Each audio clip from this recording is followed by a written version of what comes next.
Намираме се в село Пролеша, където ще организираме едно странно състезание по изплискване на вода. Водата, която ще изплискваме, е събрана в големата лопатка на една фадрома и е ледена. Тук до мен е господин Стефан Миков, който е собственик и шофьор на фадромата, в която ще скачаме ние. Господин Миков, според вас кой ще успее да изплиска най-много вода по най-атрактивен начин? Сигурно това момче, не знам как се казваше. Това е дебелото момче. Да, дебелото.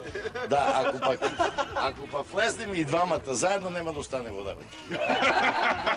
Няма да има нужда от изда. Мерси много, започваме. Да, айде, Но добър час! И сега на вашето внимание, Кокер е първия. Как се подготвяш? Аре, Кокер, готов ли си? Готови ли сте? Кокер! Кокер! Кокер!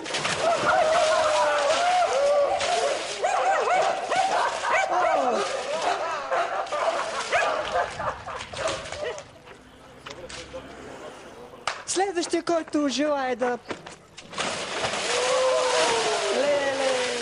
Браво на жабата! Вижда ли се жаби как скачат в фадрон пълно с вода? Без коментар. Аре, беги, бе!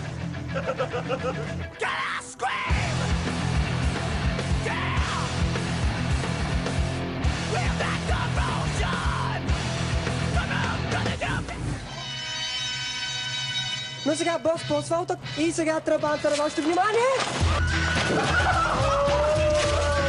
Избие рибата! Друг път скачал ли си в фадрома? Пълно с вода. Да, Копре, всеки ден скачам в фадрома с вода. Ти искаш вода, Копре, не се гмурваш.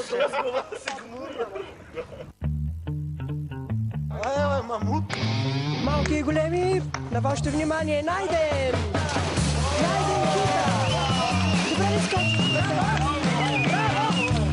Близ, още! Като папка в мокро. Това си студен, братле. Много ли е студено вътре? Да, доста.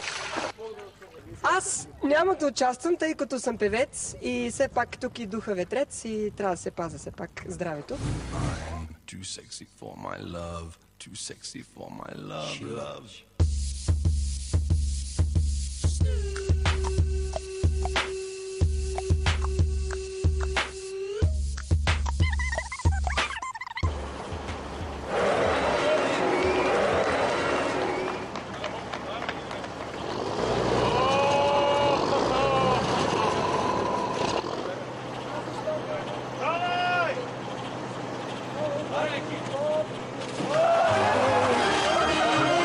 И сега при вас, уважаеми зрители, е тежката категория в скачането Боби!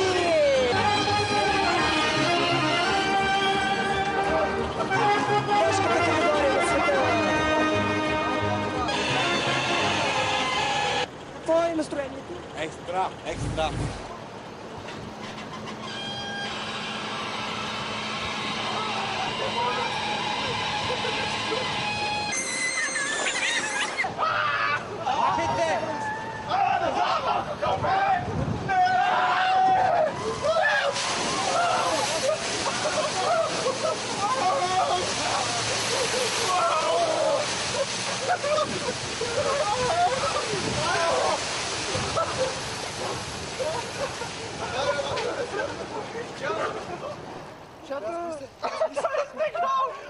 Захаре, ти що не си мокър, бе? Келемен са малко.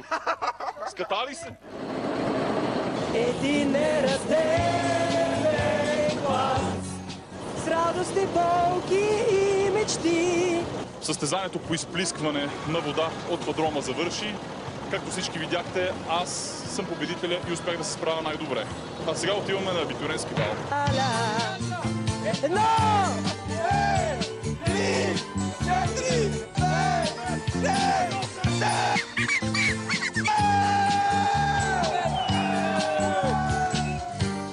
Не шоуто на нет продължава след рекламите по GTV.